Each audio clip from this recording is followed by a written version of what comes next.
इस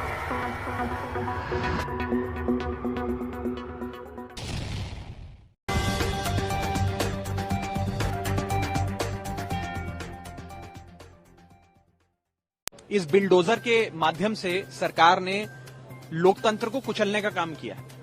अगर देश में निष्पक्ष चुनाव आयोग नहीं होगा जो चुनाव कराता है, तो क्या निष्पक्ष चुनाव हो सकते हैं?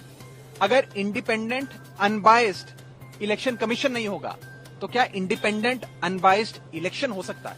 ये सवालिया निशान खड़ा होता है। सुप्रीम कोर्ट ने एक फॉर्मूला दिया और कहा कि 3 मेंबर की समिति बनाइए, प्रधानमंत्री, नेता प्रतिपक्ष और चीफ जस्टिस ऑफ इंडिया, और ये समिति तय करे कि कौन चुनाव आयोग में बैठेगा, उसका गठन कैसे होगा। आज सरकार ये बिल लाकर इस 3 मेंबरी समिति में से प्रधानमंत्री को नहीं छेड़ती, नेता प्रतिपक्ष को नहीं छेड़ती, लेकिन चीफ जस्टिस ऑफ इंडिया को बाहर का दरवाजा दिखाकर एक मनोनीत कैबिनेट मंत्री उसकी जगह बिठा देती है।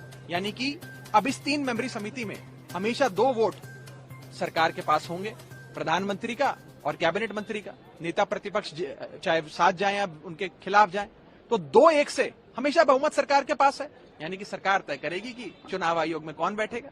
चुनाव आयोग की भूमिका आप सोचिए कितनी जरूरी है चुनावों में। किसका वोट बनेगा, किसका वोट कटेगा, चुनाव आयोग तय करता है।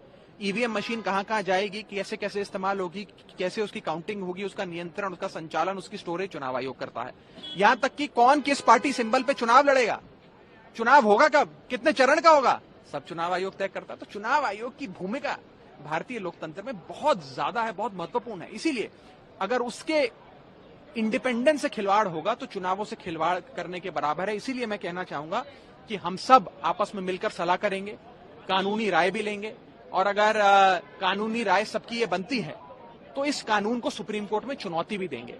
आपको ये जानना जरूरी है कि इसी साल दूसरा बिल सरकार लाई है सुप्रीम कोर्ट के फैसले को पलटने के लिए। पहले दिल्ली सेवा बिल लाकर सुप्रीम कोर्ट के एक सर्वसम्मति के संवैधानिक पीठ के 5 जजों के फैसले को पलटा, जिसमें फैसले ने सारी शक्ति अरविंद केजरीवाल जी को दी थी, लेकिन भारत सरकार ने, भाजपा सरकार ने बिल लाकर वो उस फैसले को ही पलट दिया सुप्रीम कोर्ट के। अब कुछ ऐसा ही हुआ, मार्च में सुप्रीम कोर्ट ने 5 जजों की संवैधानिक पीठ ने सर्वसम्मति से फैसला दिया कि निष्पक्ष चयन होना चाहिए।